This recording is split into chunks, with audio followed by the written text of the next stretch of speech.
she was saying she didn't get the invite because she said I must go back to the ANC and therefore I'm angry and all that. And my explanation was that I was struggling to get hold of her. And that's what we spoke about. And I've now been in any meeting with Ramagaza and Floyd, because I'm told he's alleging that we're in some meeting where we agreed to go back to the ANC. I've never been in a meeting where there is a discussion about going back to the ANC. So where do you think these rumors come from? They come from Ramagaza. He's speaking on record that we are going back to the ANC, but I'm saying we've never had such an engagement with him. So I don't know what informs that from him. I think he's better placed to, tell. And also, perhaps he should be asked, why now? Why didn't you expose them at that time when you realize these people have got an intention to go back to the ANC? So I think he's just disgruntled with the outcome of the conference, and he's trying everything in his power to discredit the elected leadership. But I don't think he will succeed, because lies only have short legs. They can't go far. And very soon South Africans will know him for who he is, a person who can accept a democratic outcome, a person who can accept to be led, and that cannot be left. Yes. So you would agree that your relationship, that between yourself and Mr. Ramagaza has soured you? From my side, it's not soured. I think he can still be rescued. He must just give us a chance to rescue him, because he can only rescue people who are prepared to be rescued. Those who are drowning, in most cases, they raise their hands so that they can be easily rescued. And I think we can help him. You will see in the response I sent to him, because we should going to share that response with the media at an appropriate moment. I do make some indications of how we can help each other, but I can't divulge that now until I've given the letter to him formally. So he hasn't received it. When do you expect he will be? I will give him on Thursday. He said he's giving me 7 days, so I want to comply with his 7 days. So he will get his response on Thursday. I actually thought the deadline was delayed. I don't know, maybe I can't do it. I also don't know, but somebody in the office said it's Thursday, so I said if it's Thursday, then I will respond on Thursday.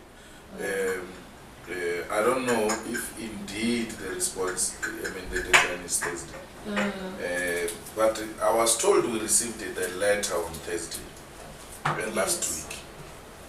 And if we received it on Thursday last week, then Thursday will still be within the deadline. And you say he can still be rescued. Yeah. Do you think you'll be able to work with him now that things have revolved to what they are at this current point? He's made a lot of people raise questions around your leadership, around proceedings at the conference, around a lot of things, and he's made people to believe that you have been talking to the ANC, and of course that will upset your own members, thinking that we've elected somebody and yet this somebody has intentions to go back to the new party. Now, do you think you will have a workable relationship if he chooses to stay? Well, I'm working with people who have said bad things about me in the past when I was still in the ANC. I've never had a problem working with Andy Mkritama, for instance. But when I was in the ANC, he wrote some open letter which people are rehashing it now. Because I believe it's political engagements. People will from time to time have different political point of view, and we shouldn't be vindictive and vengeful. I've never lost a conference, so I don't know how it feels to lose conference. But I've seen people doing wrong things after losing conferences, and I thought maybe it is some culture where people express themselves differently, to show how hurt they are and all manner of things. But with time, they come back to their senses and they accept the result. Remember when I won the presidency of the Youth League, people who were running the credentials of conference, people who were running the conference wrote a complaint about me that I've rigged the outcomes of the conference.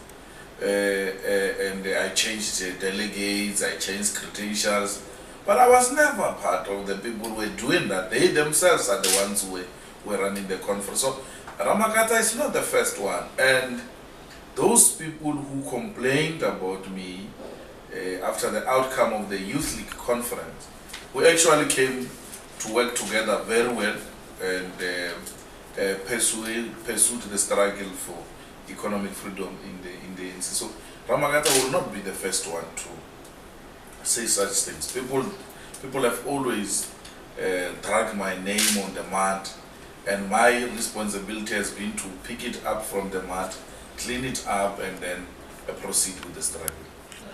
That's what happens when you are a leader. All of them, when they get disappointed, justifiably or not, they will blame it on leadership, that the leadership should have done something for me to succeed, yet they didn't do anything and therefore they are to be blamed. So you must absorb the heat and then rise above.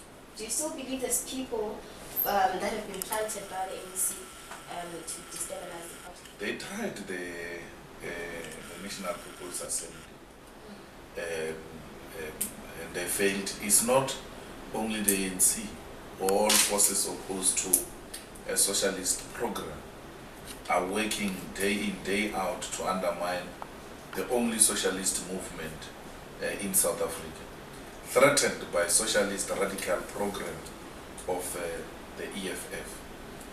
In no way does those who accuse us of wrong things accuse us of having abandoned the 7 cardinal pillars of our struggle, which is what brought us together. No one is accusing us of undermining the fundamentals of what constituted the foundation of the EFF. And that's why I laugh about those things, and they don't even scare me because they are not based on principle. You mentioned socialist movements. Are you able to share? Have you identified which socialist movements are trying to get in the way of the EFF? No, I'm saying those who are opposed to the socialist movement, which is in the main white monopoly capital and the big industries.